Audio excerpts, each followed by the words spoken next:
In the forgotten corners of America's past, there existed practices so cruel that history itself seems determined to erase them. The Montana Territory, 1881, where family could betray you more savagely than any outlaw. 3 days.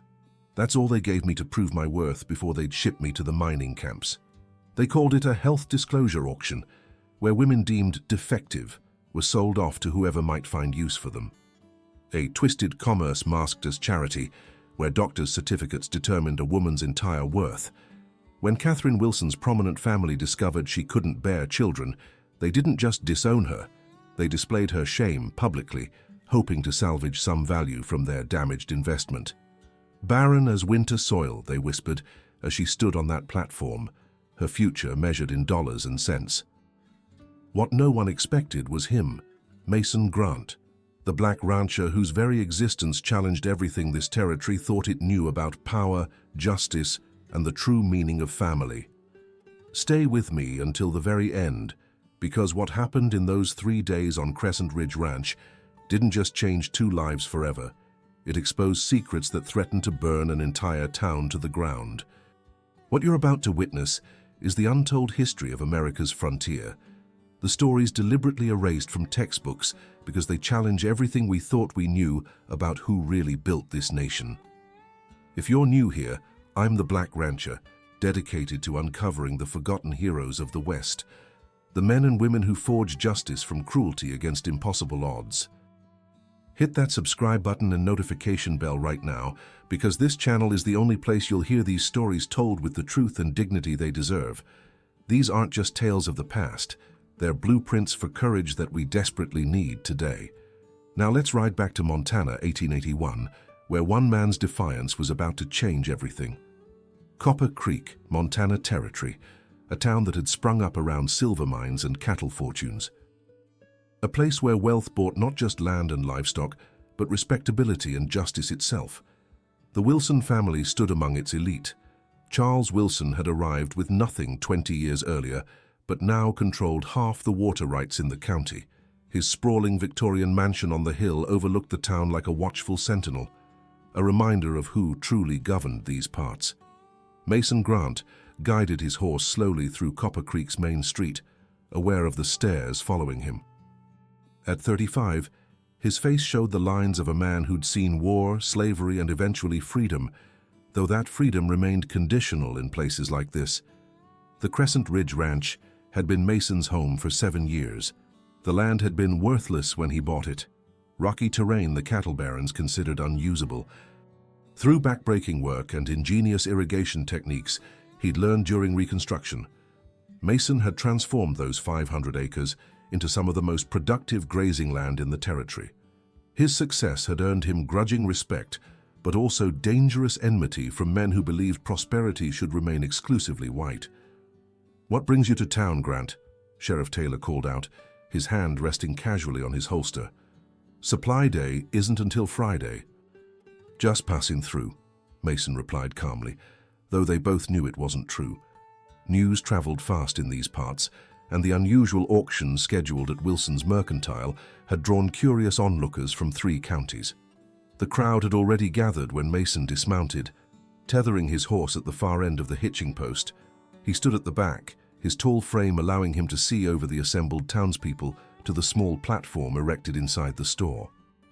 Charles Wilson himself stood at a podium, his silver hair and tailored suit projecting authority as he addressed the crowd.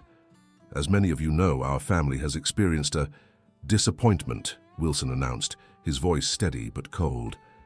"After 5 years of marriage, my daughter Catherine has been examined by 3 separate physicians who have confirmed her condition." He gestured to a collection of official-looking documents displayed on a small table. "Rather than burden her husband's family with this unfortunate situation, we've agreed to dissolve the marriage contract and seek a more suitable arrangement for Catherine." Mason felt his jaw tighten as Catherine Wilson was led to the platform by her mother. The young woman, barely 25, kept her eyes downcast, her face a mask of practiced composure, though her hands trembled visibly. Her expensive blue dress couldn't hide how thin she'd become, nor could the careful styling of her chestnut hair disguise the dark circles beneath her eyes. The certificate of sterility has been verified, Wilson continued, gesturing to Dr. Morrison, who nodded gravely from the front row.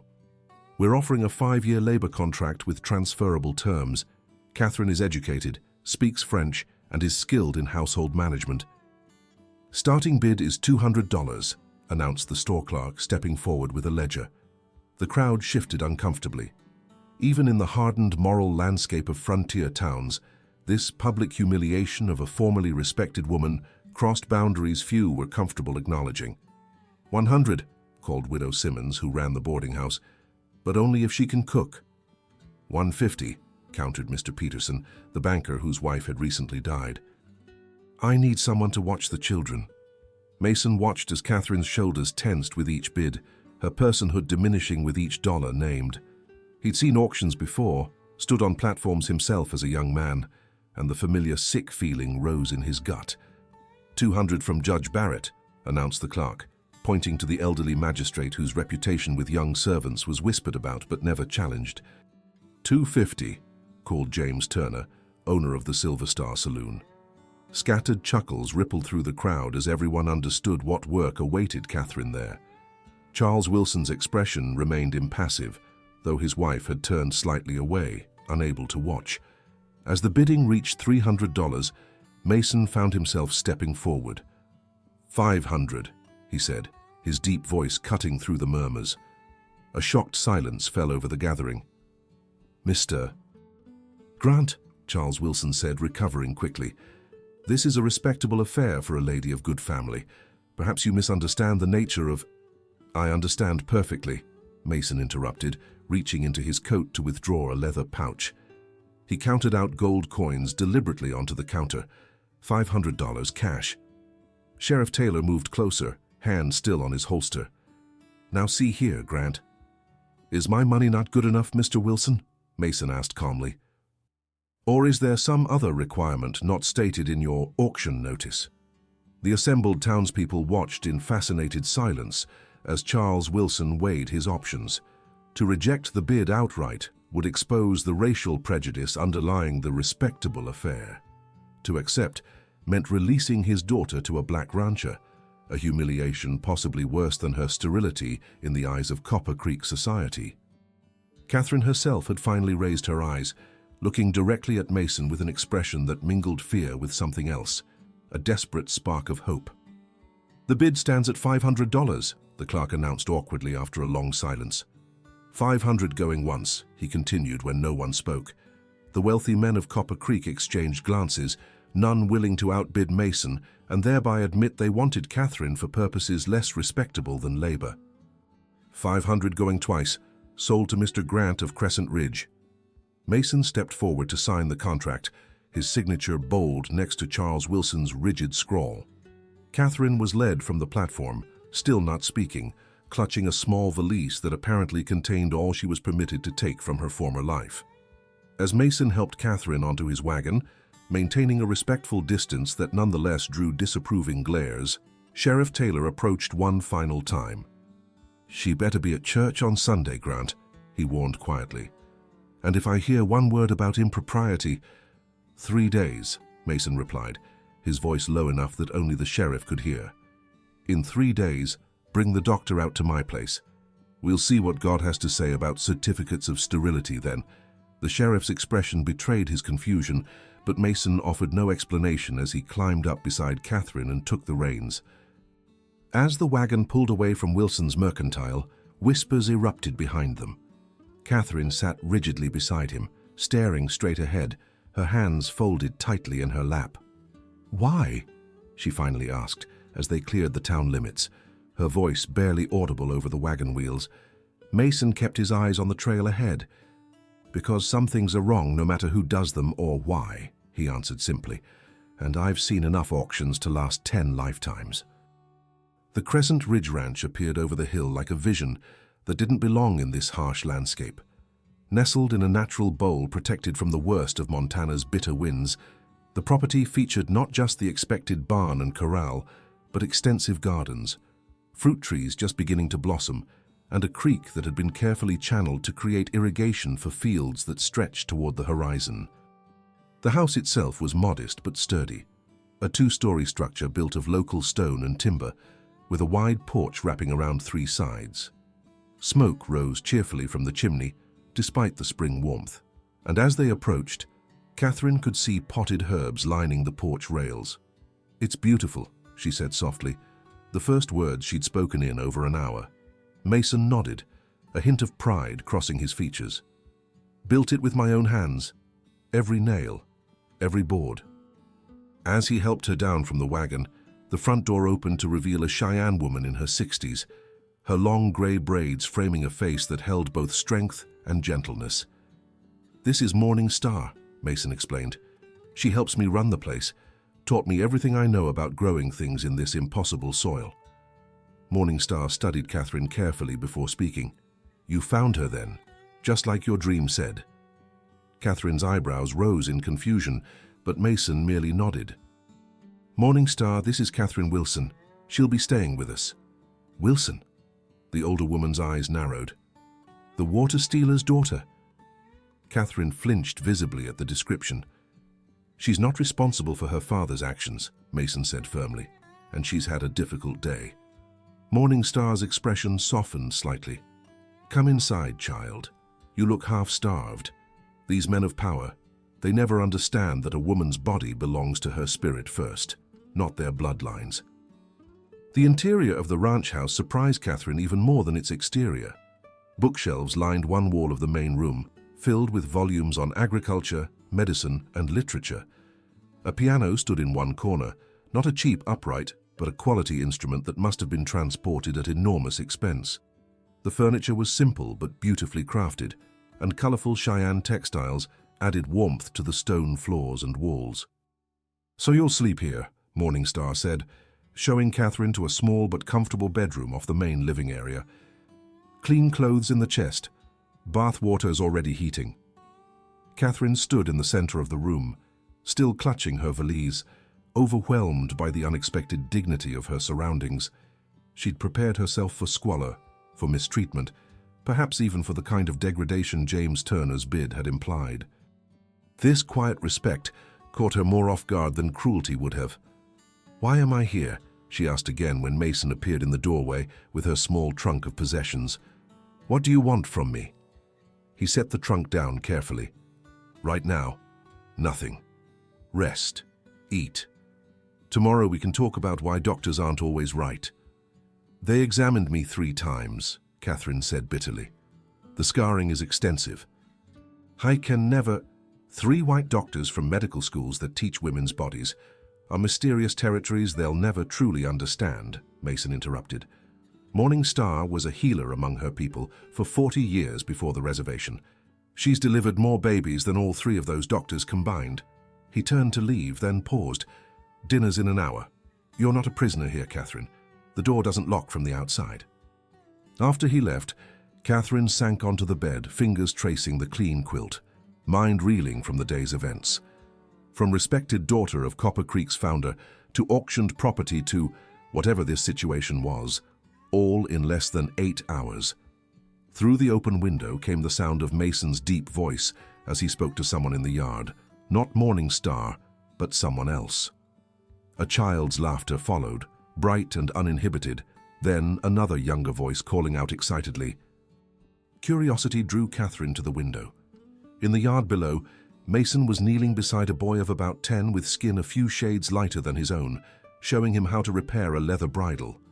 Nearby, a girl who appeared to be around 7 was carefully filling a basket with eggs from a chicken coop, her dark braids bouncing as she counted each one aloud. 7, 8, Papa, look!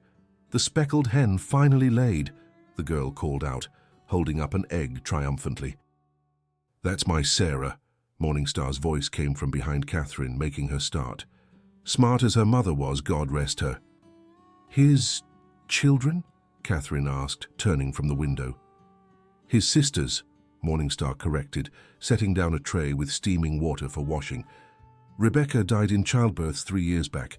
Their father was a white soldier who didn't come back from the war. Masons raised them since."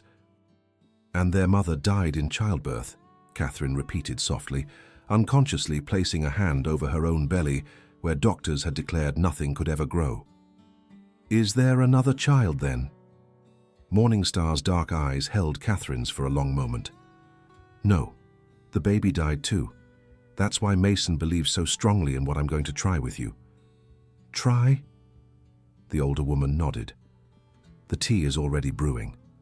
We start tonight. This is the Black Rancher, bringing you stories of courage, justice, and truth from America's frontier. If you're finding value in these forgotten histories, take a moment to hit that subscribe button and share this video with someone who appreciates real stories about real heroes. Now let's continue with Catherine's journey. Dawn broke over Crescent Ridge with golden light that seemed to transform the landscape. Catherine woke to the unfamiliar sounds of a working ranch, livestock being fed, chickens announcing the morning, voices calling instructions across the yard. She dressed quickly in the simple but clean clothes Morningstar had provided, practical garments made for movement and work, rather than the restrictive fashion she'd worn as Charles Wilson's daughter. The herbal tea Morningstar had insisted she drink before bed had been bitter and strange, but Catherine had swallowed it without complaint. After 5 years of doctors' potions and painful examinations, one more remedy hardly seemed worth resisting, regardless of how unlikely its success. In the kitchen she found Morningstar grinding more herbs in a stone mortar, the rich scent filling the warm room. "You slept well," the older woman observed. "The spirits heard you dreaming." Catherine didn't know how to respond to such a statement. Her Presbyterian upbringing hadn't prepared her for casual references to spirits and dreams, as if they were as real as the table between them. "Sit," Morningstar instructed, pointing to a chair. "Eat first, then we begin." The breakfast was simple but delicious. Cornmeal porridge sweetened with honey and dried berries, fresh bread still warm from the oven, and eggs so fresh the shells had been warm when collected. "The children?" Catherine asked, noticing the quiet. "At their lessons, Mason teaches them to read each morning before chores." The revelation surprised her. Education, especially for a mixed-race girl, was not something most frontier households prioritized. "He was a teacher before the war," Morningstar explained, seeing Catherine's expression, "in a secret school in Virginia where teaching black children to read could get a man killed."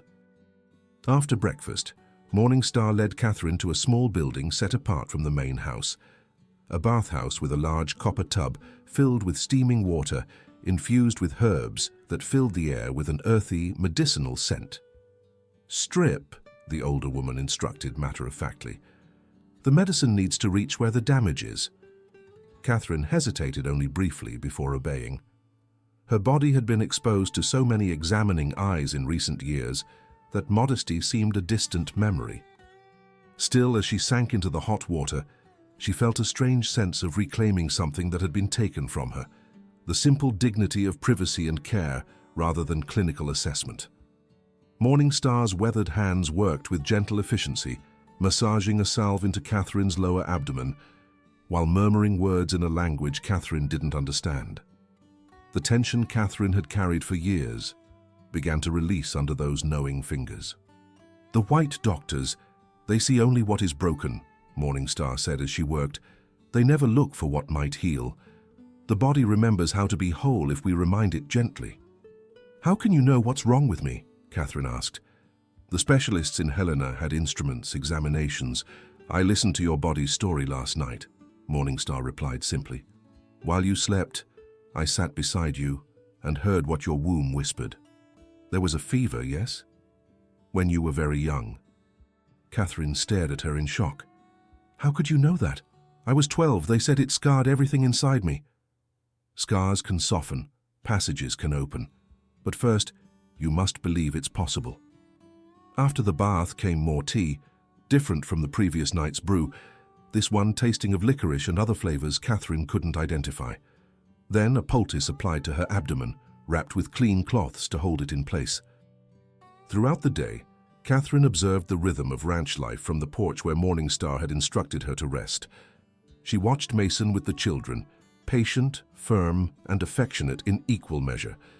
She saw how the small crew of ranch hands, 2 Mexican men and a former Buffalo soldier, related to him with respect rather than subservience. Most surprising was how Mason handled a confrontation with a neighboring rancher. who arrived angry about cattle allegedly breaking through a fence line. Instead of escalating, Mason listened, offered to inspect the damage together, and ended up sharing coffee with his visitor while they discussed a more permanent solution. "He could have bought his own freedom 3 times with what he paid for you," Morningstar said, joining Catherine on the porch as the afternoon waned. "Remember that when you wonder about his intentions." "Why would he do that?" Catherine asked, watching as Mason patiently taught his nephew how to gentle a nervous colt in the corral. "Because he knows what it means to be owned," the older woman replied simply. "And because of the dream." "What dream? You mentioned it yesterday." Morningstar settled into the chair beside Catherine's. 3 nights ago, Mason dreamed of a woman with fire in her hair, standing in water up to her waist. In her arms was a child with eyes like the summer sky. The water rose around her until it reached her shoulders, and she called out one word: "Justice." "And he thinks that woman is me?" Catherine asked incredulously, unconsciously touching her auburn hair. "Dreams don't lie," Morningstar said with the certainty of absolute faith. The very next day he heard about the auction in town. Before Catherine could respond, a sharp pain gripped her abdomen, more intense than any monthly discomfort she'd experienced before. She gasped, doubling over. Morningstar nodded with satisfaction. "Good. It begins." "What begins?" Catherine managed through gritted teeth. "Healing always hurts before it helps," the older woman replied, helping Catherine to her feet. "Come, the real work starts now." Through the evening and into the night, Catherine endured waves of pain interspersed with periods of Morningstar's treatments. More herbs, hot stones placed strategically on her body, a steam tent that made her sweat until her nightgown clung to her skin. Mason appeared only once, concern evident in his expression as he stood respectfully at the bedroom door. "Should I fetch the doctor from town?" he asked Morningstar. "No doctors," the older woman replied firmly. "They would only interfere with what needs to happen." "Is she? She is stronger than anyone knows," Morningstar interrupted, "even herself." As midnight approached, the pain intensified until Catherine couldn't suppress her cries. She clutched Morningstar's hand with desperate strength. "I can't," she gasped. "It's too much." "You can," Morningstar insisted. "Your body is remembering. It's breaking the scars that bind it." In the darkest hour of the night, when even the ranch sounds had fallen silent, Catherine felt a shift inside her, a release followed by a rush of warmth between her legs. Morningstar checked the sheets and nodded with quiet satisfaction. "The blood of renewal," she pronounced. "Now sleep. Tomorrow the real healing begins." Catherine fell into exhausted slumber, one hand still pressed to her abdomen, where for the first time in years she felt not pain but a curious sense of openness, as if something long closed had finally been unlocked. The second day at Crescent Ridge dawned with Catherine feeling inexplicably light despite the previous night's ordeal. Morningstar's treatments continued, different teas, different poultices, gentle massage of her abdomen, but without the intense pain of the first day. By afternoon, Catherine felt strong enough to leave her room. She found Mason in the garden, teaching his niece how to identify which seedlings needed thinning. "Miss Wilson," he acknowledged with a respectful nod, "you're looking better today." "Catherine, please," she replied. "After yesterday, formalities seem unnecessary." A slight smile touched his lips. "Catherine, then, would you like to join us? Sarah is learning which plants need more space to grow strong." The little girl looked up shyly. "I'm going to be a farmer like Uncle Mason when I grow up," she declared. "Or maybe a doctor like Morningstar." Catherine knelt carefully beside them, mindful of the tender feeling that persisted in her abdomen. "Perhaps you could be both," she suggested, surprised by how natural it felt to engage with the child. The afternoon passed peacefully as Catherine gradually integrated into the household routine. She helped prepare dinner, her cooking skills rusty but adequate, and found herself engaged in a lively discussion about books with Mason and the children during the meal. Mason, she discovered, possessed a keen intellect and a library that would have impressed even her father's academic friends. He spoke knowledgeably about agricultural science, politics, and literature, while maintaining a humility that never made his knowledge feel intimidating. After the children were in bed, Catherine found Mason alone on the porch smoking a pipe and watching the stars emerge. "Why did you really buy my contract?" she asked directly, settling into the chair beside his. He took his time answering, tamping down the tobacco in his pipe with a thoughtful expression. "I told you about Morningstar's abilities," he finally said, "but I didn't tell you everything." "About the dream?" Catherine prompted. His eyebrows rose in surprise. "She told you." Catherine nodded. "A woman with fire in her hair standing in water with a child." Mason turned to face her fully. "My sister Rebecca died trying to bring life into this world. Before she passed, she made me promise to look after her children, but also to remember that family is more than blood." He paused, collecting his thoughts. "When I heard about what was happening to you, a woman being discarded because she supposedly couldn't bear children, it felt like the world trying to break another family before it could even begin." "You can't possibly believe Morningstar's treatments will work," Catherine said softly. "3 doctors confirmed—" "I believe there are more ways of healing than medical schools teach," Mason interrupted gently. "And I believe Morningstar has brought more babies into this world than all the doctors in Montana Territory combined." He set his pipe aside. "But even if she's wrong, even if you never bear children, what happened to you in that town was wrong. No person should be valued only for what their body can produce." Catherine felt tears threatening and blinked them back. "What happens when Sheriff Taylor comes tomorrow, when I'm still as barren as I was 3 days ago?" "Morningstar says otherwise," Mason replied simply. "And I've never known her to be wrong about matters of healing." Before Catherine could respond, a sound from the edge of the property caught their attention, horses approaching at speed despite the late hour. Mason stood, his relaxed posture immediately alert.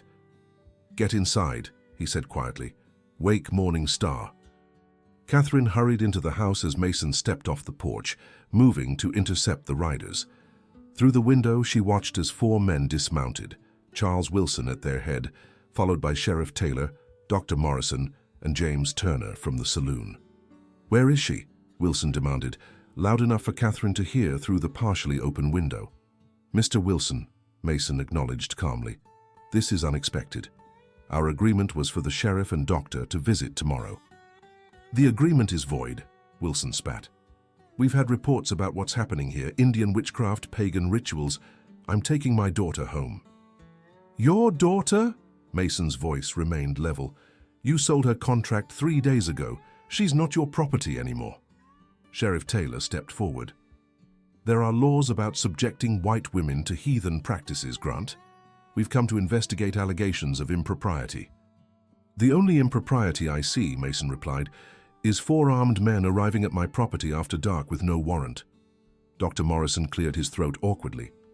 "If the young lady is being subjected to unauthorized medical treatments, like being declared worthless based on an incorrect diagnosis?" Morningstar's voice came from behind Catherine, making her start. The older woman moved to the door, addressing the men from the threshold. "Catherine is under my care.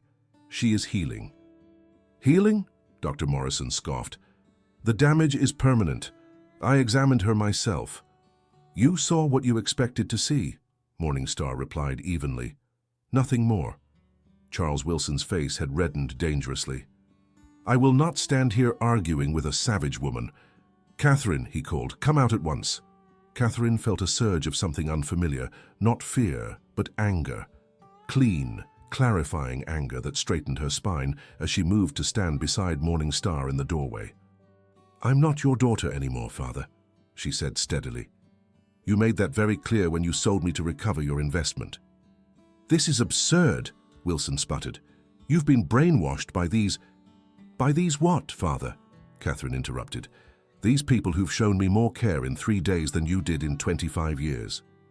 Sheriff Taylor removed his hat, attempting a more conciliatory approach. "Miss Wilson, Catherine, we're concerned for your welfare. If you're being held against your will—" "I'm not," Catherine stated firmly. "My contract was legally purchased. I'm fulfilling its terms by assisting with household duties. There's been no impropriety." "The Indian rituals," Dr. Morrison began, "are traditional medicine," Catherine finished for him. "No different than your potions and poultices, Doctor, except that morning stars actually work." Mason had remained silent during this exchange, allowing Catherine to speak for herself. Now he stepped forward again. "Gentlemen, it's late. If you have legal concerns, return tomorrow in daylight with a proper warrant. Otherwise, I must ask you to leave my property." James Turner, who had been silent until now, suddenly spoke up. "Let's be honest about what this is really about, Charles.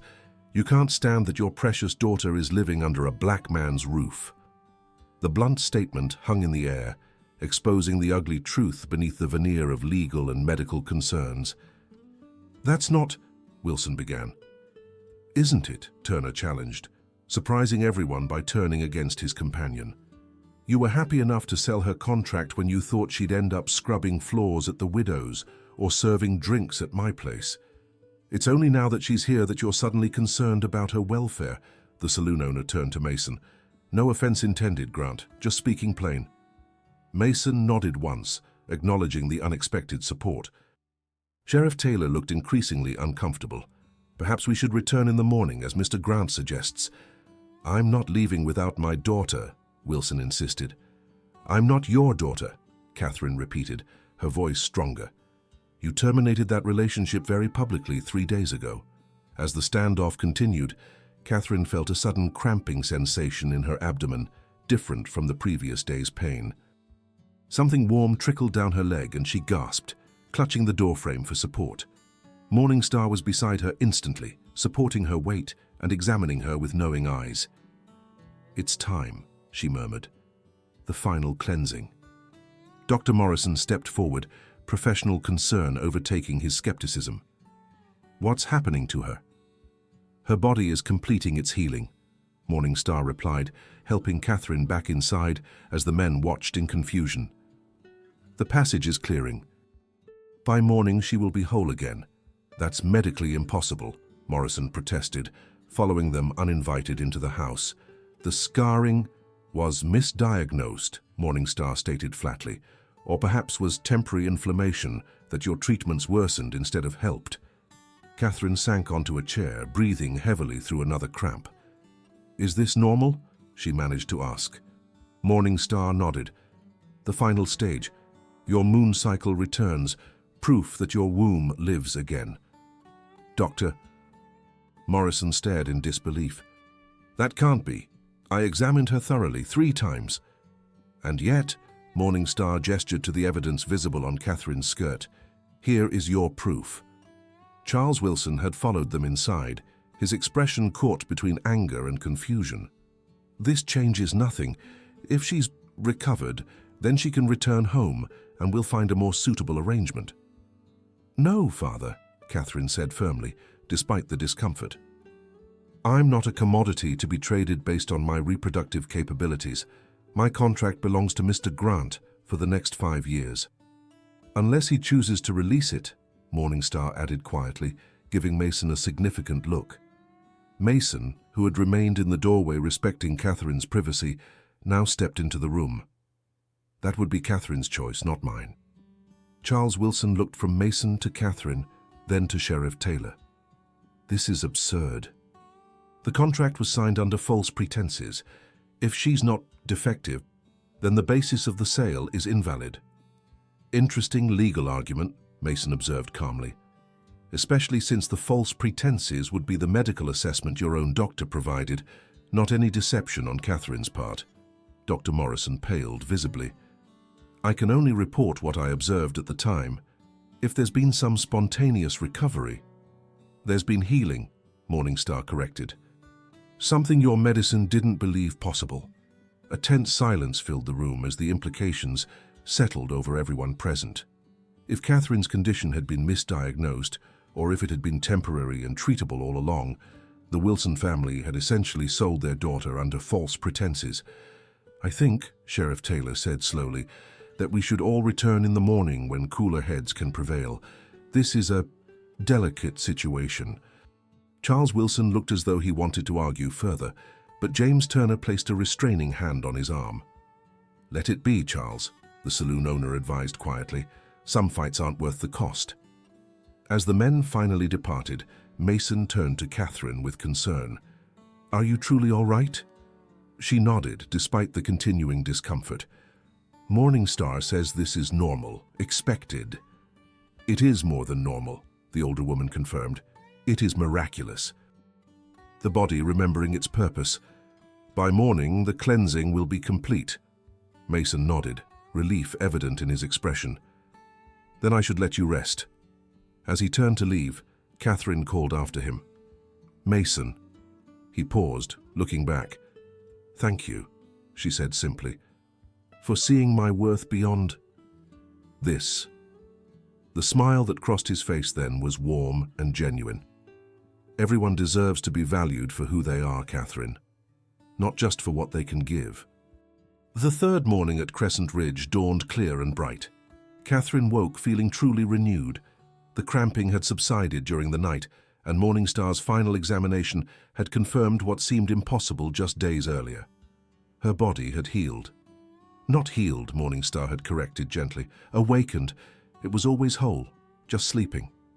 Catherine dressed in the cleanest of the garments Morningstar had provided, then hesitated before the small mirror. Her reflection showed subtle but significant changes, color in her cheeks, brightness in her eyes, and a straightness to her posture that had been absent for years. Outside, she found the ranch already in full morning activity. Mason's nephew was leading a mare and foal to the pad. The third morning at Crescent Ridge dawned clear and bright. Catherine woke feeling truly renewed. The cramping had subsided during the night, and Morningstar's final examination had confirmed what seemed impossible just days earlier. Her body had healed. Not healed, Morningstar had corrected gently. Awakened. It was always whole, just sleeping. Catherine dressed in the cleanest of the garments Morningstar had provided, then hesitated before the small mirror. Her reflection showed subtle but significant changes, color in her cheeks, brightness in her eyes, and a straightness to her posture that had been absent for years. Outside, she found the ranch already in full morning activity. Mason's nephew was leading a mare and foal to the paddock, his small face serious with responsibility. Sarah sat on the porch steps, carefully mending a torn shirt with neat, determined stitches. Mason himself was nowhere to be seen. "He rode out at dawn," Morningstar explained, appearing beside Catherine with 2 steaming cups, "to prepare for the visitors." They arrived just as Catherine finished breakfast, a larger party than the previous night. Sheriff Taylor and Dr. Morrison returned, accompanied by Charles Wilson and his wife. This time they also brought Judge Barrett, whose presence lent an official air to the proceedings. Mason met them in the yard, composed and dignified in clean clothes, his manner that of a man receiving expected guests rather than hostile intruders. "Sheriff," he acknowledged. "Doctor, Judge Barrett, Mr. and Mrs. Wilson, I appreciate you coming at a reasonable hour today." Judge Barrett, a man whose white beard and substantial girth gave him the appearance of frontier authority, cleared his throat importantly. "Mr. Grant, we're here on a matter of some delicacy. It appears there may have been irregularities in the contract proceedings regarding Miss Wilson." "What irregularities would those be, Your Honor?" Mason asked. "The medical assessment upon which the contract was based may have been incomplete," the judge replied carefully, with a sidelong glance at Dr. Morrison, who shifted uncomfortably. Catherine stepped onto the porch, Morningstar, a steady presence beside her. The sight of her mother sent an unexpected pang through Catherine's chest. Eleanor Wilson stood slightly behind her husband, her face a mask of conflicted emotions, shame, hope, and uncertainty, warring visibly. "Catherine," her mother said softly, stepping forward before her husband could stop her. "Are you well, truly?" "Better than I've been in years, Mother," Catherine replied honestly. Dr. Morrison approached the porch steps, medical bag in hand. "If I might examine the young lady to confirm these developments." "That won't be necessary," Morningstar stated firmly. "The evidence of healing is clear." "With all due respect," the doctor began stiffly. "No," Catherine interrupted. "No more examinations. No more being treated as if my body exists for others to judge and evaluate." Charles Wilson stepped forward, impatience clear in his bearing. "This is absurd." If you've recovered, then the contract was signed under false medical information. It should be nullified immediately. An interesting legal position, Mason observed mildly. Since you were the party that provided the incorrect medical information, not me. Judge Barrett coughed uncomfortably. There is some precedent for contracts to be voided when based on mutual mistake of material fact. And if the mistake wasn't mutual, Mason asked. If one party deliberately misrepresented the facts. A tense silence followed this question.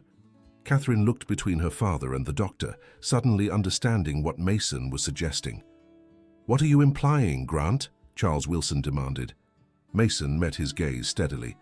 Only that it seems convenient that 3 separate doctors, all colleagues of yours, Dr. Morrison, found the exact same rare condition in a healthy young woman whose husband was seeking to end their marriage. Eleanor Wilson made a small, distressed sound. Charles, you didn't— Be quiet, Eleanor, Wilson snapped, but the damage was done. The flicker in his eyes told everyone present all they needed to know. You knew, Catherine said, her voice barely audible. You knew the diagnosis was wrong? Her father's face hardened. The marriage wasn't working. Edward wanted out. This was the cleanest way. By declaring me defective? Catherine's voice rose with the first true anger she'd allowed herself to feel in years. By selling me like damaged goods. It was for your own good, Wilson insisted. Edward would have divorced you anyway. This way you had a chance at a respectable position. As a servant or a saloon girl, Mason interrupted, his normally controlled voice tight with controlled outrage. Those were the only bids before mine, Mr. Wilson. Was that the respectable position you envisioned for your daughter? Eleanor Wilson stepped forward, ignoring her husband's attempt to restrain her. I didn't know, Catherine. I swear I didn't know. There's nothing to know, Wilson blustered, but the confidence was draining from his posture. This changes nothing legally. The contract is valid, Mason finished for him, which means Catherine's labor belongs to me for the next 5 years. Judge Barrett, clearly uncomfortable with the direction the conversation had taken, attempted to reassert control. Perhaps we could discuss a reasonable settlement, a buyout of the contract, so to speak. Mason looked to Catherine, a question in his eyes. That would be Catherine's decision to make. All eyes turned to her as she stood on the porch, suddenly aware of the power she held in this moment. For years, decisions had been made for her, by her father, by her husband, by doctors. Now, for the first time, her choice would determine what happened next. I want justice, she said clearly. Of course, her father began, relief evident in his tone. We'll take you home immediately and— That's not what I mean, Catherine interrupted.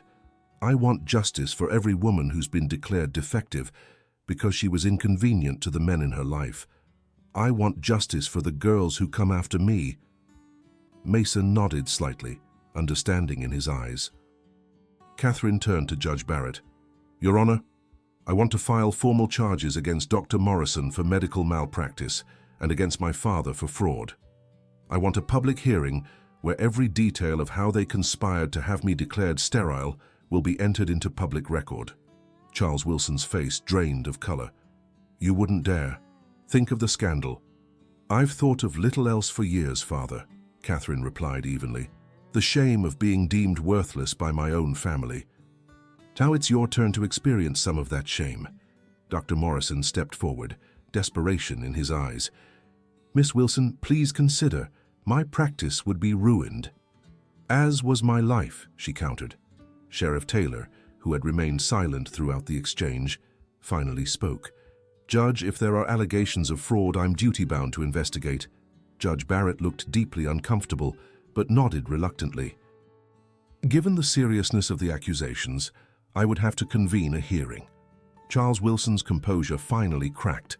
This is outrageous. No one will believe the word of a disinherited daughter living with— He caught himself before completing the racial slur, but his meaning was clear to everyone present. With a respected rancher who saved me from the humiliation you orchestrated, Catherine finished for him. I think they'll believe me, Father, especially when Mother testifies. Eleanor Wilson's eyes widened. Catherine, You knew something wasn't right, Catherine said gently. "You suspect it at least. Will you stand with me now, Mother? Or with him?" A long moment of silence followed as Eleanor Wilson looked between her husband and daughter. Then, with trembling hands, she removed her gloves and stepped forward to stand beside Catherine on the porch. "I'll testify," she said quietly. Charles Wilson stared at his wife in shock. "Eleanor!" "Enough, Charles," she replied with unexpected firmness. "What you did to our daughter was unforgivable. I won't protect you from the consequences any longer." The gravity of his situation finally seemed to dawn on Charles Wilson. His face, normally flushed with authority, had paled to a sickly grey. "Perhaps," Judge Barrett suggested carefully, "there might be a way to resolve this matter privately. A settlement of some kind, to avoid unnecessary public unpleasantness." Mason stepped forward. "With respect, Your Honor, that decision belongs to Catherine." All eyes turned to her once more. Catherine considered for a long moment, weighing justice against mercy, public vindication against private resolution. "I don't want your money, Father," she finally said. "What I want is for you to establish a trust, a significant one, to provide medical care for women in this territory who can't afford it. And I want Morning Star to help administer it, to ensure the women receive care that actually heals, rather than merely labels them." Charles Wilson looked as though he might argue, but Judge Barrett spoke before he could. "That seems a reasonable resolution, Mr. Wilson, given the alternative." "And my contract?" Catherine asked, turning to Mason. He smiled slightly. "I believe the circumstances warrant its immediate cancellation. You're free to go wherever you choose, Catherine." Another moment of silence fell as she considered this unexpected freedom. Her eyes moved from her mother's hopeful face to her father's barely contained anger, then to the ranch around her, to Sarah still sitting on the steps, watching with solemn curiosity, to Morningstar's knowing gaze, and finally to Mason, whose quiet dignity had never wavered through this entire ordeal. "I believe," Catherine said slowly, "that I'd like to stay, not as a contracted servant, but perhaps as a teacher for the children and a student of Morningstar's healing methods." The surprise that crossed Mason's face was quickly replaced by something warmer. "We would be honored," he said simply. Dr. Morrison cleared his throat awkwardly. "If Miss Wilson has truly experienced a medical recovery, I would be professionally remiss not to document it." "You'll have your documentation," Morningstar replied, "when Catherine and I publish our findings in medical journals." With full credit to the traditional methods you dismissed as witchcraft, Sheriff Taylor, clearly eager to conclude the uncomfortable confrontation, touched the brim of his hat. "If that settles matters, I believe we can consider the case closed. Mr. Wilson, I trust you'll be speaking with your banker about that trust fund today." Charles Wilson gave a stiff nod, defeat evident in his bearing. He turned without another word and walked to his horse, not even waiting for his wife. Eleanor hesitated, then embraced Catherine briefly. "I'll come visit," she whispered, "when he's away on business." "I'd like that," Catherine replied, surprising herself with the truth of it. As the visitors departed, Mason turned to Catherine. "Are you certain about staying? You could go anywhere now." Catherine looked out over the Crescent Ridge Ranch, at the thriving gardens, the well-tended animals, the small family Mason had built through choice rather than blood. In just 3 days, this place had given her back not just her health, but her sense of worth. "I'm certain," she said. "Morning Star told me about your dream. The woman with fire in her hair standing in water, holding a child. I don't know if that child is in my future or not, but I do know that healing begins with justice." She held out her hand, and after a moment's surprise, Mason took it in his own. "Besides," she added with a small smile, "someone needs to teach Sarah proper stitching. Her hems are crooked." From the porch, Morningstar watched them with quiet satisfaction. The circle was complete. Healing had come to Crescent Ridge once again. Sometimes the most powerful healing comes not from medicine, but from being truly seen for who we are. Catherine's journey from object to author of her own destiny reminds us that true justice often begins with one person brave enough to stand against a system that would diminish them. If this story touched your heart or opened your eyes to a forgotten chapter of American history, please take a moment to subscribe to the Black Rancher channel and share this video with someone who needs to hear it. Your support helps us continue to uncover and preserve the untold stories of courage, dignity, and triumph that shaped our nation's true frontier legacy.